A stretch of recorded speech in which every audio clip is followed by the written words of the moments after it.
бир туугандарым, агаларым, инелерим, досторум, мекендештерим өтө бактылуу күн, өтө кубанычтуу күн. Азыр башында айымдар деген ырдан баштады. Айымдарды сыйлап эле коелу. Башка жол жок. Вариант А, вариант Б, вариант бул тестте болот, экзаменде болот, бирок аял менен мамиледе бир эле вариант бар. А, сыйла, урматта бир сөздүн анча жерде болбой эки кыл бар. Сен жакшы, сенден көрө сен жакшыда жаша болуп барат.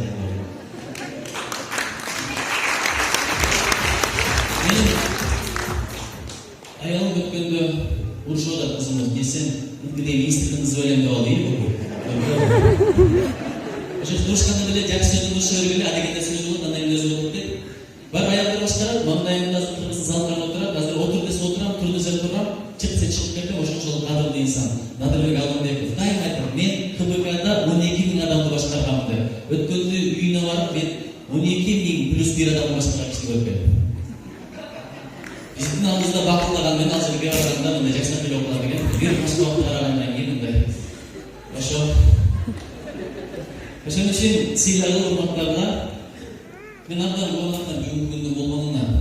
Зериктигенмин. Пандемия кайрадан чабуул башталды. Эми Кыргызстанды кыдырабыз. Мен токтом токуп кагаз окуп отурган министр болгум келбейт. Элдин ичинде болгум келет, менин эң жакын министр болгум келет. Күткүлө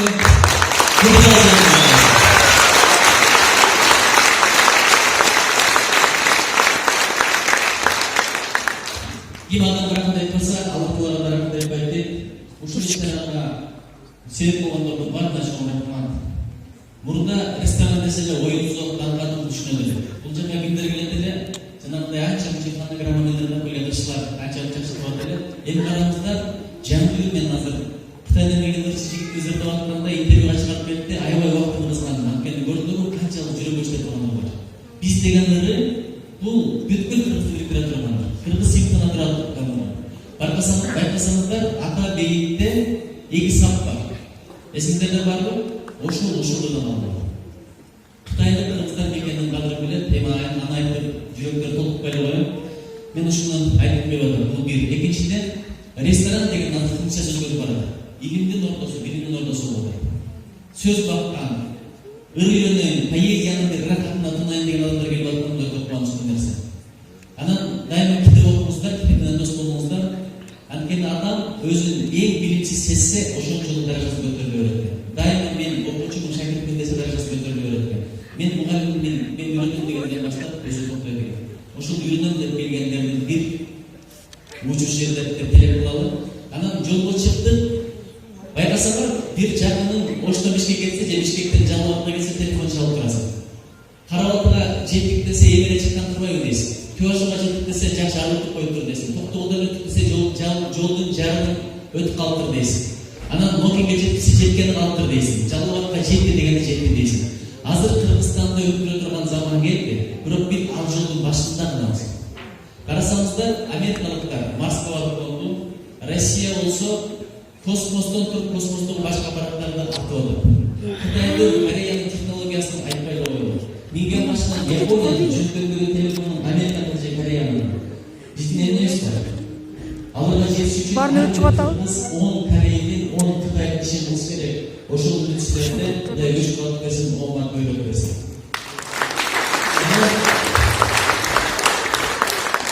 Адамдардын сүйлөшкөн кездеринде мен жетим деген сөздү биринчи уктум.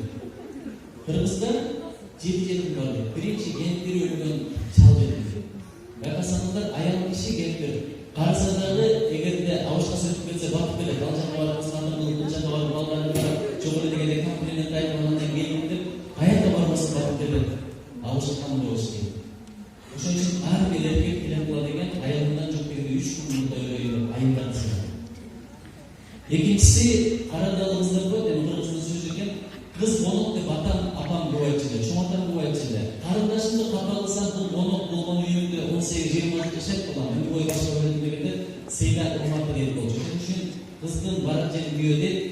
Сыйлай урматтайлы, анткени бирөөнүн үйүнө 3 күн барсам, мен карап үйгө качан келем деп шашып калам.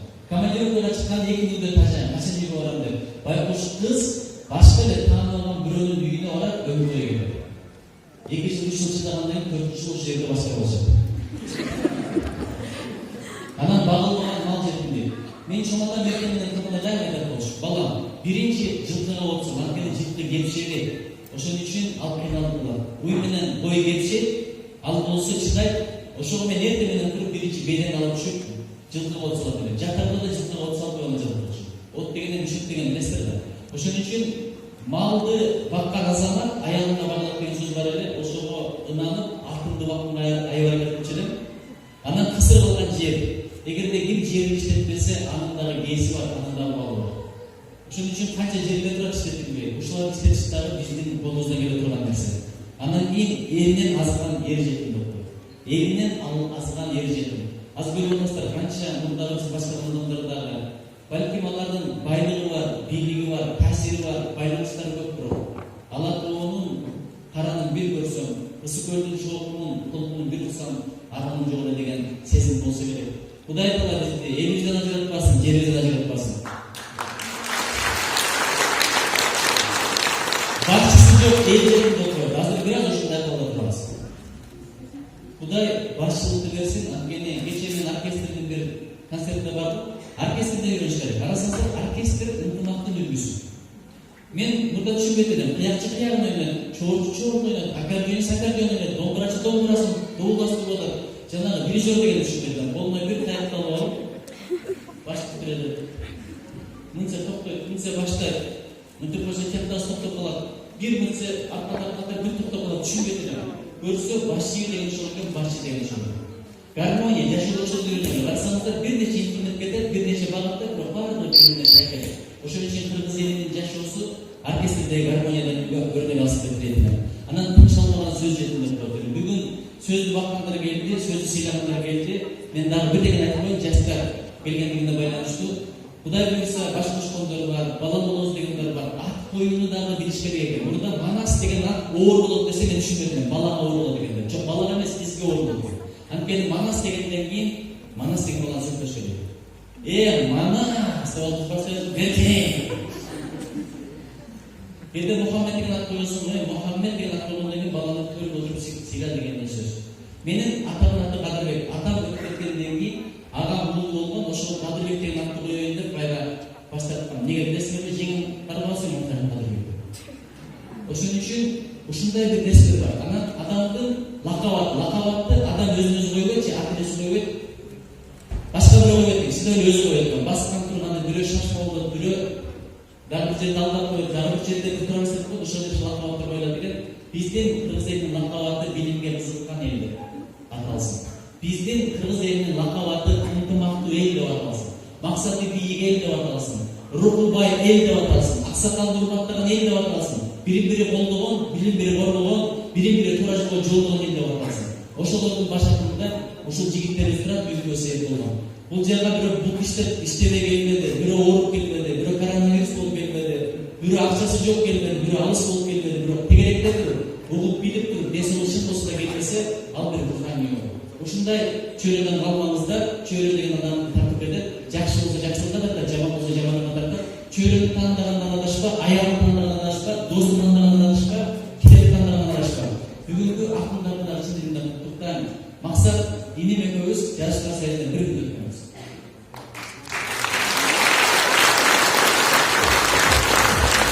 Жакында Азияларсында итен чыгып, балконда бетешарын уюштурабыз. Бирок ыр жазда коюлуп, ушул максат берилгендер чыккандан баштап ыр жазып койгон. Мурдараак Надырбек Аксакал эми жаш өткөндө жаза берейин деп эле, бирок аркамдан да келип калышты. Булар чында булар жакшы зат. Кудай өмүрүн өтсүн, Есениндин, Мандельштамдын, Гарсия Лорканын байрамын ооматыңыздарга берсин. Булардын адабияттагы орду бийик болсун, чет элдерде отурулуп, англиялыктар, франциялыктар, россиялыктар, америкалыктар сырттан азына сүлөп чөчүрөт элем. Эми аягындагылар силерден кол көтөрүбүз. Эртеге буга калса, кантип келди, фонограмманы жок кылабыз деген жыйын өткөзөт. Көрдүңүздөрбү?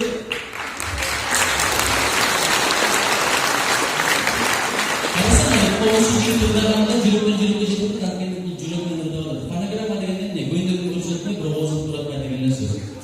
Ошон үчүн маданият деген чындык сүйлөштөн башталат. Ошончо элди билетин сатып туруп, анан алда аны токтосо жакшы керек. Оозун кылган өңгөргөн турат. Бияка секирип кирди, анан кийин такыр эле чарчабай, бирок ортосунда сүйлөгөндө ошон үчүн алдага кийин болду, жакынга кийин болду, ыйман кийин болду. Кайын бомат берсин, бөлөп берсин, жаштарыбыз дүркүрөп келатат.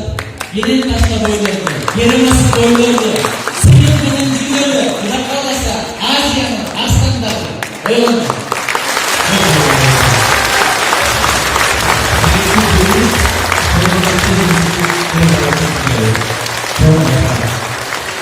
Америка, Кытай